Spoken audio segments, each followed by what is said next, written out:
Welcome to cubit academy.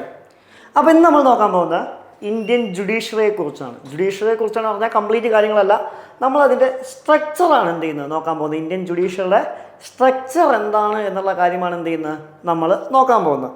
Okay, അപ്പോൾ നമുക്ക് നോക്കാം, ഇന്ത്യൻ ജുഡീഷ്യറിയിലേക്ക് പോവാം.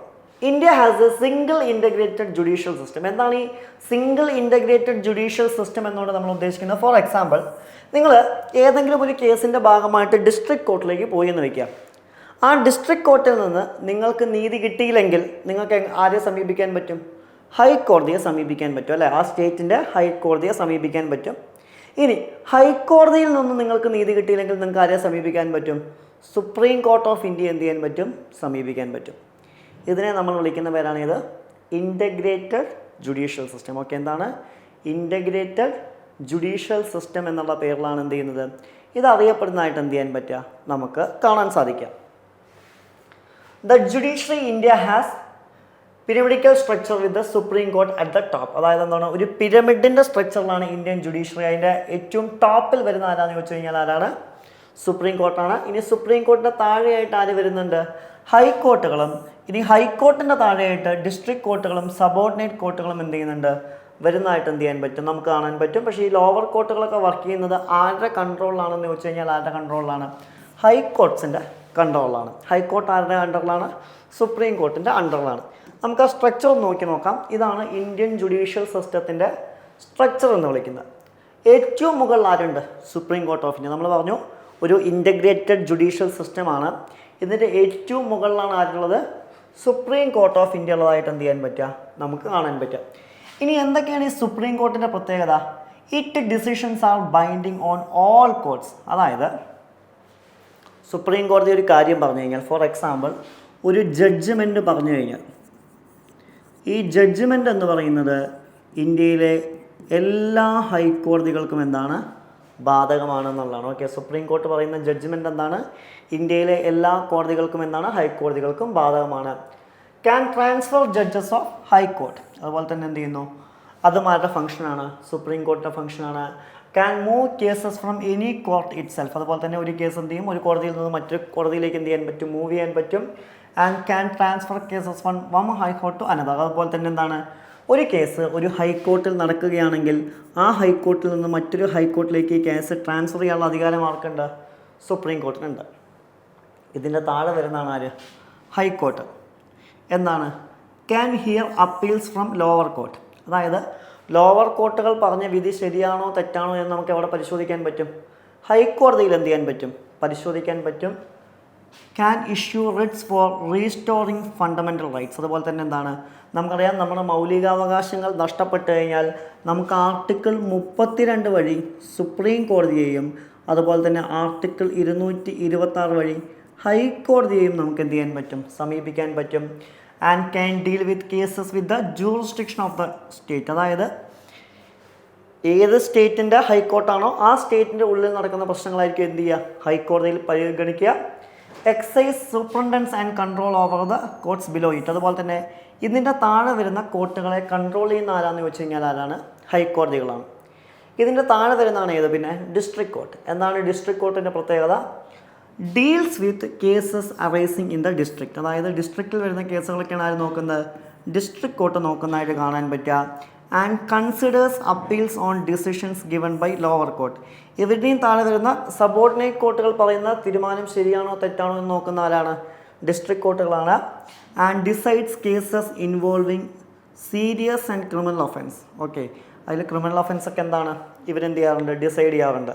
ഇനി സബോർഡിനേറ്റ് കോർട്ടുകളിൽ തന്നെ രണ്ടെണ്ണം ഉണ്ട്. എന്താണ്? സിവിൽ കേസുകളുണ്ട്, അതുപോലെ തന്നെ എന്താണ് ക്രിമിനൽ കേസുകളുണ്ട്. ഓക്കെ, അത് കേസുകൾ പ്രധാനമായിട്ടും രണ്ട് തരത്തിലാണുള്ള. ഒന്നെന്താണുള്ളത്? സിവിൽ കേസുകളാണ്. ഒന്നെന്താണ്? ക്രിമിനൽ കേസുകളാണ്. ഇനി എന്താണ് ഈ ക്രിമിനൽ ലോ എന്ന് വിളിക്കുന്നത്? എന്താണ് നമ്മൾ പറയുന്നത് ഈ ക്രിമിനൽ കേസുകൾ എന്ന് വിളിക്കുന്നത്? These deals with the committing a crime by any citizen entity. അതായത് ഒരു സിറ്റിസണുമായിട്ട് അല്ലെങ്കിൽ ഒരു സിറ്റിസണായിട്ട് ഒരു ക്രൈം നടത്തുക. എന്താണ്? A criminal case starts with the local police file A crime report. The court finally decides on matter. അതായത് എന്താണ്, ഒരു ക്രിമിനൽ കേസ് എന്ന് പറയുമ്പോൾ അതിൽ ആദ്യം കംപ്ലയിൻറ്റ് രജിസ്റ്റർ ചെയ്യുക പോലീസിലാണ്, പിന്നീട് കോടതിയാണ് ഡിസിഷൻ എടുക്കുക. ഉദാഹരണമായിട്ട് ഒരാളെ കുത്തുന്നത് അല്ലെങ്കിൽ ഒരാളെ തല്ലുന്നത്, ഇതൊക്കെയാണ് ഇത് ക്രിമിനൽ ലോ. സിവിൽ ലോ എന്ന് പറഞ്ഞാൽ എന്താ? These deals with dispute over the violation of the fundamental rights of the citizen. Okay, അതായത് എന്താണ്? ഈ ഉദാഹരണമായിട്ട് സിറ്റിസൺസിൻ്റെ ഫണ്ടമെൻ്റൽ റൈറ്റ്സിന് വല്ല ഡിസ്പ്യൂട്ടുകളാണ് നമ്മൾ ഏത് സിവിൽ ലോസ് എന്ന് വിളിക്കുന്നത്. ഓക്കെ, അങ്ങനെ 2 ലോസ് ഉണ്ട്, ഒന്ന് ക്രിമിനലും ഒന്ന് സിവിൽ ലോസും. The supreme court has 3 types of jurisdiction. Supreme കോടതിക്ക് പ്രധാനമായിട്ടും 3 ടൈപ്പ് ജൂറിസ്ഡിക്ഷനാണ് എന്ത് ചെയ്യാൻ പറ്റുക, നമുക്ക് കാണാൻ പറ്റുക. എന്തൊക്കെയാണെന്ന് ചോദിച്ചു കഴിഞ്ഞാൽ പ്രധാനമായിട്ടും ഒന്ന് എന്താണ്? ഒറിജിനൽ ജൂറിസ്ഡിക്ഷൻ, 2 എന്താണ്? അപ്പലറ്റ് ജൂറിസ്ഡിക്ഷൻ, 3 ഏതാണ്? Advisory jurisdiction.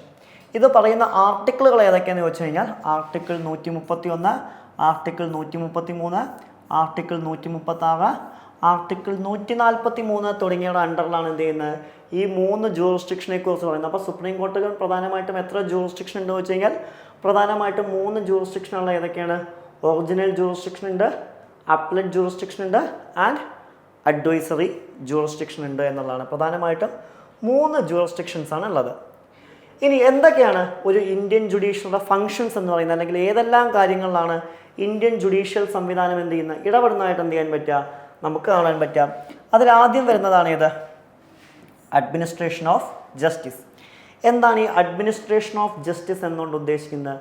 The chief function of judiciary is to apply the law, specific cases of setting dispute. When disputes is brought before the court, it determines the facts involved through the evidence presented by the contestants. The law proceeds to decide what law applicable the case and applies it. If someone is found guilty of violating the law in the course of the trial, the court will impose penalty on guilty person. For example, ഇപ്പോൾ 2 പേര് തമ്മിൽ എന്തെങ്കിലും പ്രശ്നമുണ്ട് എന്ന് വയ്ക്കുക. എങ്ങോട്ടാണ് പോവുക? കോടതി. കോടതി എന്ത് ചെയ്യും? തെളിവുകളുടെ അടിസ്ഥാനത്തിൽ എന്ത് ചെയ്യും? ഇതിനെ പരിശോധിക്കുകയും അതിൽ ഒരു വ്യക്തി പറയുന്നത് കള്ളമാണ് എന്ന് പറഞ്ഞു കഴിഞ്ഞാൽ, അല്ലെങ്കിൽ അദ്ദേഹം ഗിൽറ്റി ആണ് എന്ന് കണ്ടു കഴിഞ്ഞാൽ അദ്ദേഹത്തിന് മേലെ പെനാൽറ്റി ചുമത്താനോ അല്ലെങ്കിൽ ഏതെങ്കിലും ശിക്ഷാ നടപടികൾ സ്വീകരിക്കാനോ അവർക്ക് അവകാശമുണ്ട്, കോടതിക്ക് അവകാശമുണ്ട്. ഏറ്റവും സിമ്പിളായിട്ട് അത്രേ പറയുന്നുള്ളൂ. അതായത് ഒരാൾക്ക് വേണ്ട നീതി മേടിച്ചു കൊടുക്കുക എന്നുള്ളതാണ് പ്രധാനമായിട്ടും ആരുടെ ചുമതല എന്ന് വിളിക്കുന്നത്? ഇന്ത്യൻ ജുഡീഷ്യൽ സംവിധാനങ്ങളുടെ എന്താണ് ചുമതല എന്നുള്ള പേരിൽ എന്ത് ചെയ്യുന്നത് അറിയപ്പെടുന്നതായിട്ട് എന്ത് ചെയ്യാൻ പറ്റുക, നമുക്ക് കാണാൻ സാധിക്കുക. ആൻഡ് നെക്സ്റ്റ് വൺ ആണ് creation of judge case law. എന്താണ്? In many cases the judges are not able to find the difficult to select the appropriate law for application. In such cases, the judge decide what the appropriate law is on the basis their wisdom and common sense. In doing so, judges have built a great body of judge-made law or case law as per doctrine of stare decisis. The previous decisions of the judge are generally regarded as binding on latest judges in similar cases. ഇതിനെ വിളിക്കുന്നതാണ് stair decision. എന്താണ്?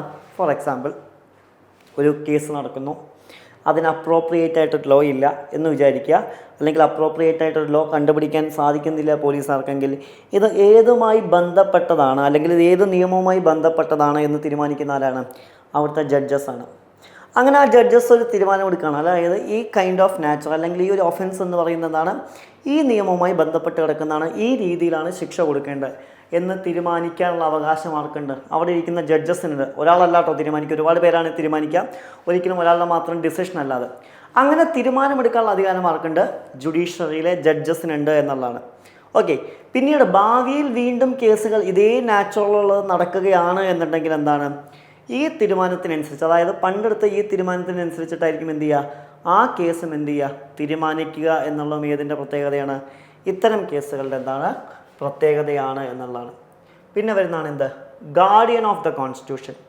എന്താണ് guardian of the constitution എന്ന് പറഞ്ഞു കഴിഞ്ഞാൽ, four example, the highest court in India, the supreme court. അതായത് ഇന്ത്യയിലെ തന്നെ ഹയസ്റ്റ് കോർട്ടാണ് ഏത്? സുപ്രീം കോർട്ട് എന്ന് വിളിക്കുന്നത്. അതായത് ഫോർ എക്സാമ്പിൾ, ഇന്ത്യൻ കോൺസ്റ്റിറ്റ്യൂഷനെ കൃത്യമായിട്ട് സംരക്ഷിക്കുക, ഇതാണ് സുപ്രീം കോർട്ടിൻ്റെ ചുമതല. നമ്മൾ കൃത്യമായിട്ട് പഠിക്കുന്ന ഒരു ആശയമുണ്ട്. എന്താണത്? Separation of powers. അതായത് പ്രധാനമായിട്ടും ഇന്ത്യയിൽ 3 സ്ഥാപനങ്ങളുണ്ട് എന്നാണ് പറയാം. ഓക്കെ, 3 ഓർഗനൈസേഷൻസ് ഉണ്ട്. 1 parliament, 2 executive, 3 judiciary. For example, first one parliament. എന്താണ് പാർലമെൻറ്റിൻ്റെ ചുമതല എന്ന് വിളിക്കുന്നത്? നിയമങ്ങൾ നിർമ്മിക്കുക എന്നുള്ളതാണ്, അല്ലെ? ടു മേക്ക് ദ ലോസ് എന്നുള്ളതാണ്. അപ്പോൾ ഇന്ത്യയിൽ പാർലമെൻറ്റ് എന്ത് ചെയ്യുന്നു? നിയമങ്ങൾ നിർമ്മിക്കുന്നു. രണ്ടാമത്തെ ഭാഗമാണ് ആര്? എക്സിക്യൂട്ടീവ്. എക്സിക്യൂട്ടീവ് എന്താണ് ചെയ്യുന്നത്? ടു ഇംപ്ലിമെൻറ്റ് ദീസ് ലോസ്, അതായത് പാർലമെൻറ്റ് ഉണ്ടാക്കിയ നിയമങ്ങൾ ശരിയാണോ തെറ്റാണോ എന്നൊന്നും നോക്കാതെ തന്നെ എന്ത് ചെയ്യുന്നു? ഇംപ്ലിമെൻ്റ് ചെയ്യുന്നു. അത് നോക്കേണ്ടത് ആരുടെ ചുമതലയല്ല? എക്സിക്യൂട്ടീവിൻ്റെ ചുമതലയല്ല. എന്ത് ചെയ്യുന്നു? നേരെ പാർലമെൻറ്റ് ഉണ്ടാക്കിയ നിയമങ്ങൾ ഇംപ്ലിമെൻ്റ് ചെയ്യുന്നു. പക്ഷേ ജുഡീഷ്യറിയുടെ ചുമതല അതല്ല. ഇത് ശരിയാണോ തെറ്റാണോ എന്ന് നോക്കലാണ്. അതായത് പാർലമെൻറ്റ് ഉണ്ടാക്കി എക്സിക്യൂട്ടീവ് ഇംപ്ലിമെൻ്റ് ചെയ്യുന്ന ഇത്തരം നിയമങ്ങൾ ശരിയാണോ തെറ്റാണോ എന്ന് പരിശോധിക്കുന്ന ആരാണ്? ജുഡീഷ്യറിയാണ്. അത് ഇന്ത്യൻ കോൺസ്റ്റിറ്റ്യൂഷനെതിരാണെങ്കിൽ, ഇന്ത്യൻ കോൺസ്റ്റിറ്റ്യൂഷനിലെ മൗലികാവകാശങ്ങൾക്കെതിരാണെങ്കിൽ അതിനെ പൂർണ്ണമായിട്ടും വേണ്ട എന്ന് വയ്ക്കാനുള്ള അധികാരം ആർക്കുണ്ട്? സുപ്രീം കോടതിക്കുണ്ട്. അതുമായി ബന്ധപ്പെട്ട് വന്ന ജഡ്ജ്മെൻറ്റുകൾ നിരവധിയാണ്. For example Shreya Singhal versus union of India 2015, justice retired Puttaswamy versus union of India 2018, അല്ലേ? ഇതൊക്കെ ഇതുമായി ബന്ധപ്പെട്ട് കിടക്കുന്നതാണ്. Golaknath, the Kesavananda Bharati case. ആ കേശവാനന്ദ് ഭാരതി കേസിൽ തന്നെ 1973 സുപ്രീം കോർട്ട് വളരെ കൃത്യമായി പറയുന്നുണ്ട്, basic structure of Indian constitution. Parliament നിയമങ്ങൾ ഉണ്ടാക്കാം, പക്ഷെ അത് കോൺസ്റ്റിറ്റ്യൂഷൻ്റെ ബേസിക് സ്ട്രക്ചറിനെ തകർക്കുന്ന രീതിയിലാവാൻ പാടില്ല. Clear? This is the guardian of the constitution. അപ്പോൾ കോൺസ്റ്റിറ്റ്യൂഷൻ്റെ ഗാർഡിയൻ ആരാന്ന് ചോദിച്ചു കഴിഞ്ഞാൽ ആരാണ്? അത് സുപ്രീം കോർട്ട് ഓഫ് ഇന്ത്യയാണ്. ക്ലിയർ? ഇത് ആരുടെ ചുമതലയാണ്? ഇന്ത്യൻ ജുഡീഷ്യൽ സംവിധാനങ്ങളുടെ എന്താണ്? ചുമതലയാണ് എന്നുള്ളതാണ്. Clear? Next one, protector of fundamental rights. എന്താണ് പ്രൊട്ടക്ടർ ഓഫ് ഫണ്ടമെൻ്റൽ റൈറ്റ്സ് എന്ന് പറഞ്ഞു കഴിഞ്ഞാൽ, നിങ്ങളുടെ മൗലികാവകാശം ഏതെങ്കിലും രീതിയിൽ ലംഘിക്കപ്പെടുകയാണ് എന്നുണ്ടെങ്കിൽ, ഓക്കെ, നിങ്ങളുടെ മൗലികാവകാശം ഏതെങ്കിലും രീതിയിൽ ലംഘിക്കപ്പെടുകയാണെങ്കിൽ അത് തിരിച്ചു തരാനുള്ള അവകാശം ആർക്കാണ്? സുപ്രീം കോർട്ട് ഓഫ് ഇന്ത്യക്കാണ്. കേസുകളുടെ എണ്ണം നിരവധിയാണ്. Shreya Singhal versus union of India, Aruna Ramachandra Shanbaug versus union of India 2011, justice retired Puttaswamy versus union of India 2018, Kesavananda Bharati versus state of Kerala 1973, additional district magistrate versus Shivkant Shukla case 1976, Golaknath case. അതായത് നിങ്ങളുടെ മൗലികാവകാശങ്ങൾ എന്താണ്? ലംഘിക്കപ്പെട്ട് കഴിഞ്ഞാൽ അത് തിരിച്ചു തരാനുള്ള അവകാശം ആർക്കാണ്? ഇന്ത്യയിലെ സുപ്രീം കോടതിക്കും ഹൈക്കോടതിക്കാണ്. അതാണ് പറയുന്നത്, നമുക്ക് മൗലികാവകാശമാണ് ലംഘിക്കപ്പെട്ടതെങ്കിൽ, ഓക്കെ, മൗലികാവകാശമാണ് ലംഘിക്കപ്പെട്ടെങ്കിൽ 226 എന്നുള്ള ആർട്ടിക്കിൾ പ്രകാരം നേരിട്ട് ഹൈക്കോടതിയെയോ അല്ലെങ്കിൽ 32 എന്നുള്ള ആർട്ടിക്കിൾ പ്രകാരം നേരിട്ട് സുപ്രീം കോടതിയോ എന്ത് ചെയ്യാൻ പറ്റും? നമുക്ക് സമീപിക്കാൻ സാധിക്കുമെന്നുള്ളതാണ്. Clear? Fine. Next one, supervisory functions. അതായത് കംപ്ലീറ്റ് സബോർഡിനേറ്റ് കോർട്ടുകളെ കൺട്രോൾ ചെയ്യുന്നത് ആരാണ്? ഇന്ത്യയുടെ സുപ്രീം കോർട്ടും അതുപോലെ തന്നെ ഹൈക്കോർട്ടുകളൊക്കെയാണ്. ആൻഡ് പിന്നെ വരുന്നതാണ് അഡ്വൈസറി ഫങ്ഷൻ. അതായത് അഡ്വൈസറായിട്ടും പ്രവർത്തിക്കുന്നുണ്ട്. ഉദാഹരണമായിട്ട് the supreme court in India perform advisory function as well. It can give advisory opinions on the constitutional questions. This is done the absence of dispute when the executive so decides. അതായത് എന്താണ്? ഇപ്പോൾ president advice കൊടുക്കുന്നില്ലേ? കോൺസ്റ്റിറ്റ്യൂഷനുമായി ബന്ധപ്പെട്ട് എന്തെങ്കിലും സംശയങ്ങൾ എക്സിക്യൂട്ടീവ്സിൻ്റെ ഉണ്ടെങ്കിൽ അത് തീർത്തു കൊടുക്കാനുള്ള അധികാരവും ആർക്കുണ്ട്? ഇന്ത്യൻ ജുഡീഷ്യൽ സംവിധാനങ്ങൾക്ക് ഉണ്ട് എന്നുള്ളതാണ്. ക്ലിയർ? ആൻഡ് പിന്നെ വരുന്നതാണ് ഇത് അഡ്മിനിസ്ട്രേറ്റീവ് ഫങ്ഷൻസ്. എന്താണ്? For example, the functions of court are non judicial or administrative in nature. The courts may grant certain licenses, administer estates of deceased persons and appointment receives the registrar of marriage, appointment guardian of minor children and land debts. ഇതൊക്കെ control ചെയ്യുന്ന ആരാണ്? നമ്മുടെ കോടതികളാണ്. അതുപോലെ തന്നെ special role in Indian federalism. For example, original jurisdiction എന്നൊക്കെ വിളിക്കാം. ഉദാഹരണമായിട്ട് സ്റ്റേറ്റും തമ്മിൽ എന്തെങ്കിലും പ്രശ്നം ഉണ്ടാകുമ്പോൾ, അല്ലെങ്കിൽ സെൻട്രൽ ഗവൺമെൻറ്റും സ്റ്റേറ്റ് ഗവൺമെൻറ്റും തമ്മിൽ എന്തെങ്കിലും പ്രശ്നങ്ങൾ ഉണ്ടാകുമ്പോൾ അത് പരിഹരിക്കുന്നതാണ് ഇന്ത്യൻ ജുഡീഷ്യറിയാണ്, സുപ്രീം കോർട്ട് ഓഫ് ഇന്ത്യയാണ്. And conducting judicial enquiries. അതായത് എന്താണ്? Judges normally or call to head of commissions that enquire into cases of errors or omissions of the part of public servants. Okay, അതായത് എന്താണ്? ഉദാഹരണമായിട്ട് പല കമ്മീഷൻസിൻ്റെയും ഹെഡായിട്ട് ഇവർ വരാറുണ്ട്. അതായത് എന്തെങ്കിലും ഇഷ്യൂസ് നടക്കുമ്പോൾ അതിനെക്കുറിച്ച് പഠിക്കുന്നതിനും മറ്റു കാര്യങ്ങൾക്കൊക്കെ ആയിട്ട് എന്ത് ചെയ്യാറുണ്ട്? ഇത്തരം ആളുകളെ എന്ത് ചെയ്യാറുണ്ട്? അപ്പോയിൻമെൻറ്റ് ചെയ്യാറുണ്ട് എന്നുള്ളതാണ്. ക്ലിയർ? ഇനി പിന്നെ വരുന്നതാണ് ഇത് സിവിൽ കോർട്ട്. എന്താണ് സിവിൽ കോർട്ടിൻ്റെ പ്രത്യേകത? Civil court deal with civil cases. ഞാൻ പറഞ്ഞു സിവിൽ കോർട്ട് ഡീൽ ചെയ്യുന്ന എന്താണ്, സിവിൽ കേസുകളായിരിക്കും. ഉദാഹരണമായിട്ട് നമ്മൾ നേരത്തെ പറഞ്ഞ civil law is preferred as almost cases other than criminal cases. അതായത് ക്രിമിനൽ കേസസ് അല്ലാതെയുള്ള കേസുകൾ. ഫോർ എക്സാമ്പിൾ ക്രിമിനൽ കേസസ് എന്ന് പറഞ്ഞാൽ എന്താണ്, റോബറി, മർഡർ തുടങ്ങിയവയ്ക്കാണ്. അല്ലാത്ത കേസുകളാണ് ആര് കൈകാര്യം ചെയ്യുന്നത്, സിവിൽ കോർട്ടുകൾ എന്താണ് കൈകാര്യം ചെയ്യുന്നതായിട്ട് എന്ത് ചെയ്യാൻ പറ്റുക, നമുക്ക് കാണാൻ പറ്റുക. ഇനി സിവിൽ ലോ എന്ന് പറഞ്ഞു കഴിഞ്ഞാൽ എന്താണ്, applied is dispute when one person Zeus another person of entity. അതായത് ഉദാഹരണമായിട്ട് ഈ ഡെപ്റ്റ്, ബാങ്ക്റപ്സി, കൺസ്യൂമർ പ്രോബ്ലംസ്, അതായത് ഒരു വ്യക്തി മറ്റൊരു വ്യക്തിയുടെ അവകാശങ്ങളെ ലംഘിക്കുമ്പോൾ വരുന്നതാണ് ഇത് ഈ സിവിൽ ഇഷ്യൂസ് എന്നുള്ള പേരിൽ എന്ത് ചെയ്യുന്ന അറിയപ്പെടുന്നത്. And judges in civil court and criminal കോർട്ട്സ് have different powers. അതായത് എന്താണ്, സിവിൽ കോർട്ടിലും അതുപോലെ തന്നെ ക്രിമിനൽ കോർട്ടിലുള്ള ജഡ്ജസിന് എന്താണ് ഡിഫറെൻറ്റ് പവേഴ്സ് ആയിരിക്കും. While a judge in the criminal court can punish the convicted person by sending him here to jail. അതായത് എന്താണ്, ക്രിമിനൽ കേസിൽ വരുന്ന ആളുകളാണെങ്കിൽ ജഡ്ജിന് അവരെ എന്ത് ചെയ്യാം, ജയിലിലേക്ക് അയക്കാൻ പറ്റും. പക്ഷേ സിവിൽ കേസുകളാണെങ്കിൽ ജയിലിലേക്ക് അയക്കാൻ പറ്റില്ല. എന്ത് കൊടുക്കാൻ പറ്റും, ഈ പെനാൾട്ടീസ് ഒക്കെ എന്ത് ചെയ്യാൻ പറ്റും, അടയ്ക്കണം എന്ന് പറയാൻ പറ്റും. ഇനി district judges sitting in the district court and magistrate of second class and civil judges junior division are the bottom of the judicial hierarchy in India. അതായത് അവരുടെ ഹൈറാർക്കിയാണ് പറയുന്നത്. അത് നമുക്ക് എന്ത് ചെയ്യാം, വളരെ ഡീറ്റെയിൽ ആയിട്ട് തന്നെ എന്ത് ചെയ്യാം നോക്കാം. ഞാൻ പറഞ്ഞു ഏറ്റവും മുകളിൽ എന്താണ് സുപ്രീം കോർട്ട്, അതിൻ്റെ താഴെയാണ് ആര് വരുന്നത്, ഹൈക്കോർട്ടുകൾ വരുന്നതായിട്ട് എന്ത് ചെയ്യാൻ പറ്റുക, കാണാൻ പറ്റുക.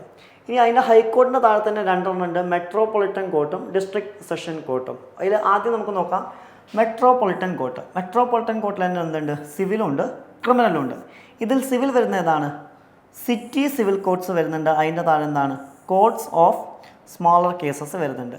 ഇനി ക്രിമിനൽ ആണെങ്കിൽ എന്ത് ചെയ്യുന്നുണ്ട്, സെഷൻസ് കോർട്ട് വരുന്നുണ്ട്. അവരുടെ ജഡ്ജസ് ആണ് ഇത് സെഷൻ ജഡ്ജസ്. പിന്നെ ഏത് വരുന്നുണ്ട്, ചീഫ് മെട്രോപൊളിറ്റൻ കോർട്ടുകൾ വരുന്നുണ്ട്. അവിടെ വരുന്ന ആളാണ് ആര്, ചീഫ് മെട്രോപൊളിറ്റൻ ജഡ്ജസ്. പിന്നെ വരുന്നതാണ് ഏത്, മെട്രോപൊളിറ്റൻ മജിസ്ട്രേറ്റ് കോർട്ടുകൾ വരുന്നുണ്ട്. അവിടെ വരുന്നതാണ് ഏത്, മെട്രോപൊളിറ്റൻ മജിസ്ട്രേറ്റ് ഫസ്റ്റ് ക്ലാസ് എന്ന് വിളിക്കുന്നത്. ക്ലിയർ. പിന്നെ വരുന്നതാണ് ഏത്, ഡിസ്ട്രിക്ട് ആൻഡ് സെഷൻ കോർട്ട് എന്ന് വിളിക്കുന്നു. അതിലും രണ്ടെണ്ണമുണ്ട്, സിവിലുണ്ട് ക്രിമിനലുണ്ട്. ഈ സിവിലിൽ വരുന്നതാണ് ഡിസ്ട്രിക്ട് കോർട്ട്. അതിൽ താഴെ വ്യക്തിയാണ് ആര്, ഡിസ്ട്രിക്ട് ജഡ്ജ്. പിന്നെ വരുന്നതാണ് സബ് കോർട്ട്, ഇതാണ് സീനിയർ സിവിൽ ജഡ്ജ്. പിന്നെ വരുന്നതാണ് principal junior civil judge court. ഇതിൽ വരുന്ന വ്യക്തിയാണ് ആര്, പ്രിൻസിപ്പൽ ജൂനിയർ സിവിൽ ജഡ്ജ്. പിന്നെ വരുന്നതാണ് മുൻസിഫ് കോർട്ട്. ഇതിൽ വരുന്ന ആളാണ് ഡിസ്ട്രിക്ട് മുൻസിഫ് ഫോർ ജൂനിയർ സിവിൽ ജഡ്ജ് എന്ന് വിളിക്കുന്നത്. ക്രിമിനലിൽ നോക്കുകയാണെങ്കിൽ അതിലുണ്ട് സെഷൻ കോർട്ടുണ്ട്, ഇദ്ദേഹമാണ് ഇത് സെഷൻസ് ജഡ്ജസ്. അത് ഏകദേശം ഇതേപോലെ തന്നെയാണ്. പിന്നെ വരുന്നതാണ് judicial magistrate court first class എന്ന് വിളിക്കുന്നത് എന്താണ്, ചീഫ് ജസ്റ്റിസ് മജിസ്ട്രേറ്റ് ആണ്. And judicial magistrate court second class വരുന്ന ആരാണ്, ജുഡീഷ്യൽ മജിസ്ട്രേറ്റ് സെക്കൻഡ് ക്ലാസ് ആണ്. ഇങ്ങനെ ഒരു ഹൈറാർക്കിയാണ് നമുക്ക് എന്ത് ചെയ്യാൻ പറ്റുക, കാണാൻ സാധിക്കും. മൊത്തം നിങ്ങൾ കാണാതെ പഠിച്ചു വെക്കേണ്ട, നിങ്ങൾ ജസ്റ്റ് ഈ നേരത്തെ പറഞ്ഞ പോയിന്റ് ആലോചിച്ച് വെച്ചാൽ അത് ഇത് ആ ക്ലാസിഫിക്കേഷൻ എന്താണ് എന്നറിയുന്നതിന് വേണ്ടി എന്ത് ചെയ്തു, ഞാൻ കൊടുത്തു എന്ന് മാത്രമേ ഉള്ളൂ. Clear. The court of the district judges in the highest civil court in the district. അതുപോലെ തന്നെ it has both administrative and judicial powers. അവർക്ക് എന്തുണ്ടാവും, അഡ്മിനിസ്ട്രേറ്റീവ് പവേഴ്സ് ഉണ്ടാവും, ജുഡീഷ്യൽ പവേഴ്സ് ഉണ്ടായിരിക്കും. The court of the district judge is the district head quarters. അതുപോലെ തന്നെ it can try criminal and civil cases and hence the judge is called district and session judge. എന്ത് പേരിലാണ് വിളിക്കുന്നത്, district and session judge എന്നുള്ള പേരിലാണ് വിളിക്കുന്നത്. Under the district court there are court of the sub judge, additional sub judge and municipal court. Okay, district courts ഏതിൻ്റെ അണ്ടറിലായിരിക്കും എന്നുള്ളതാണ്. And most civil cases R filed in the munsif court. ഏറ്റവും കൂടുതൽ civil കേസുകൾ file ചെയ്യുന്ന എവിടെയെന്ന് വെച്ച് കഴിഞ്ഞാൽ എവിടെയാണ്, മുൻസിഫ് കോർട്ടുകളിലാണ്. അതുപോലെ തന്നെ സിവിൽ കോർട്ടിന് 4 ടൈപ്പ് ജൂറിസ്ഡിക്ഷനാണുള്ളത്. അതിൽ ഒന്നാമത്തേതാണ് ഏത് എന്ന് വിളിക്കുന്നത്, സബ്ജക്റ്റ് മാറ്റർ ജൂറിസ്ഡിക്ഷൻ. എന്താണ്, it can try cases of a particular type and related particular subject ആണ്. പിന്നെ വരുന്നതാണ് ഏത്, ടെറിട്ടോറിയൽ ജൂറിസ്ഡിക്ഷൻ. ഇതെന്താണ്, it can try cases within the geographical limit and not beyond the country. പിന്നെ വരുന്നതാണ് ഏത്, പെക്യുലറി ജൂറിസ്ഡിക്ഷൻ എന്ന് വിളിക്കുന്നതാണ്. Cases related to money matters യൂട്ട് ഓഫ് മോണിറ്ററി വാല്യൂ ആണ്. ആൻഡ് നാലാമത്തെയാണ് ഇത് അപ്പീൽ ജൂറിസ്ഡിക്ഷൻ, അപ്പീൽസിനുള്ളതാണ്. എന്താണ്, this is the authority court here appeals or review cases that already decided by a lower court. ഒരു ലോവർ കോർട്ട് ഡിസൈഡ് ചെയ്ത് വീണ്ടും ശരിയാണോ തെറ്റാണോ എന്ന് പരിശോധിക്കുക. അത് നമ്മൾ പറഞ്ഞു ഏറ്റവും അവസാനം നമുക്ക് എന്ത് ചെയ്യാൻ പറ്റും, സുപ്രീം കോടതിയെ വരെ എന്ത് ചെയ്യാൻ പറ്റും, നമുക്ക് സമീപിക്കാൻ സാധിക്കും എന്നുള്ളതാണ്. ക്ലിയർ. ഇത്രയാണ് പ്രധാനമായിട്ടും നമുക്ക് ആരെക്കുറിച്ച് മനസ്സിലാക്കാനുള്ളത്, ഇന്ത്യൻ ജുഡീഷ്യൽ സംവിധാനങ്ങളെക്കുറിച്ച് നമുക്ക് എന്ത് ചെയ്യാനുള്ളത്, നോക്കാനുള്ളത്. Thank you.